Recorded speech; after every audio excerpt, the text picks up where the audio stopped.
Hey everyone, welcome to my new little tutorial. So first of all, what is Let's Play Audio? I just felt like giving a little concept to all those tutorials and quick tips and hints and tricks. And since everything should be fun, I just called it Let's Play Audio. Okay, so here we go with the first one. Let me just play this little loop I created with Adio's frame drum ensemble.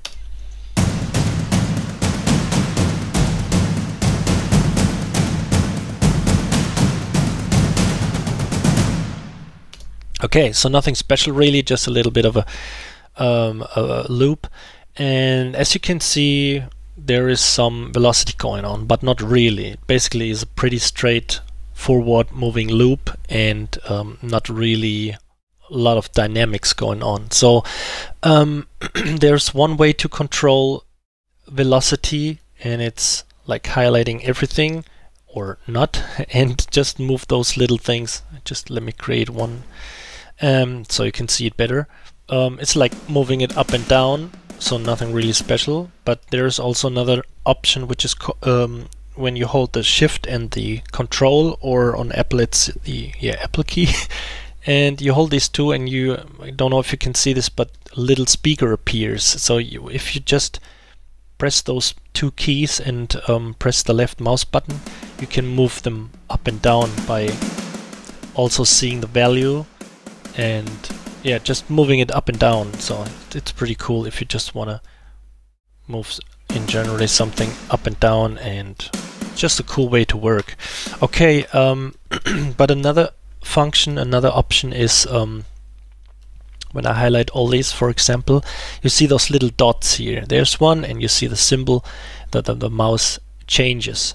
So you see this little one, then there is one in the middle here, then in generally there's one here on all this area where are no dots, and one here again, and one here again.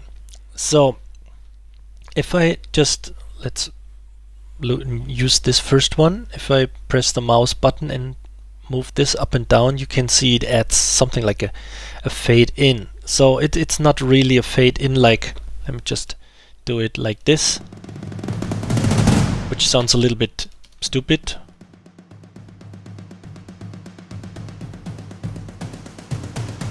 Very machinery like. So if I do it like this, it sounds a little bit more organic.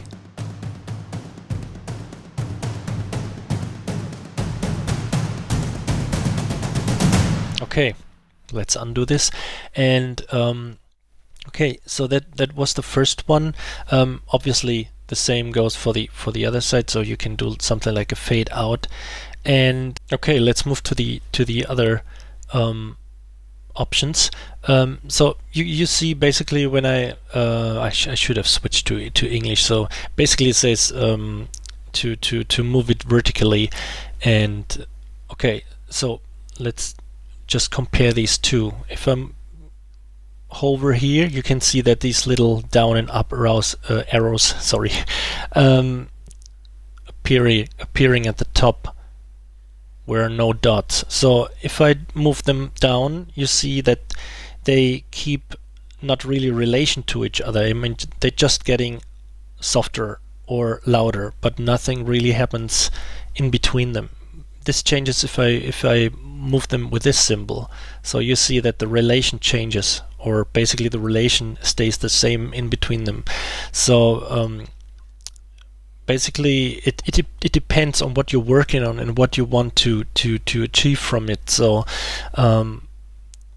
if you do something like this, you see that some velocities are already at 0 while others stay at 50. Let's undo this, and if I move this, you can see if some velocity event is moving towards 0, the others kind of follow, so it all stays a little bit more organic or with each other. Okay, so I hope you got the point. So we got these. So there's another option here at the end, in the middle somewhere here, so it's just at the end, not at the beginning.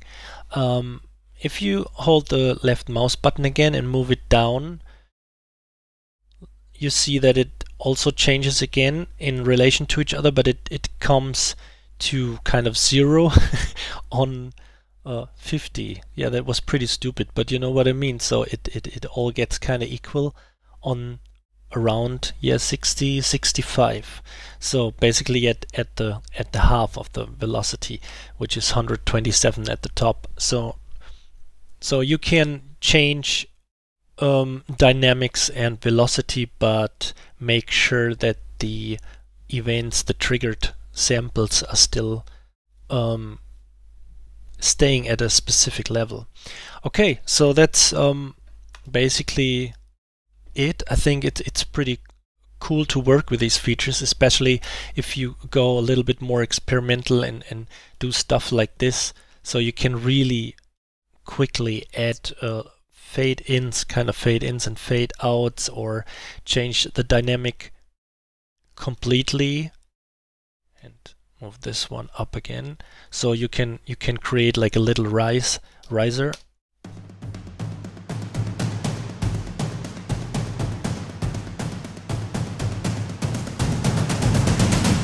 Like this, or let me undo it again. You can just, just to show a little bit, go something like this.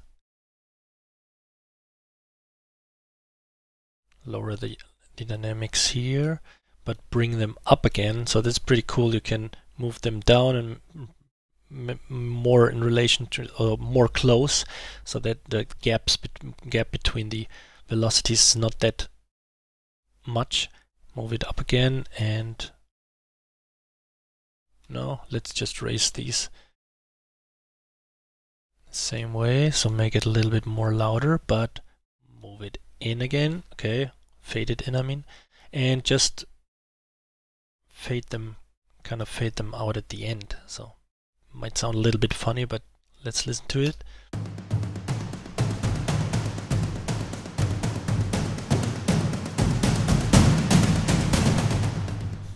Okay, and let's do one more by raising these up again.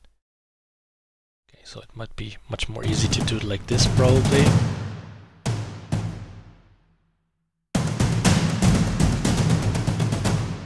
Okay, let's move more like this. Okay, and now we created a little organic loop. Okay, I hope you enjoyed this, and thank you for watching, and see you next time. Bye.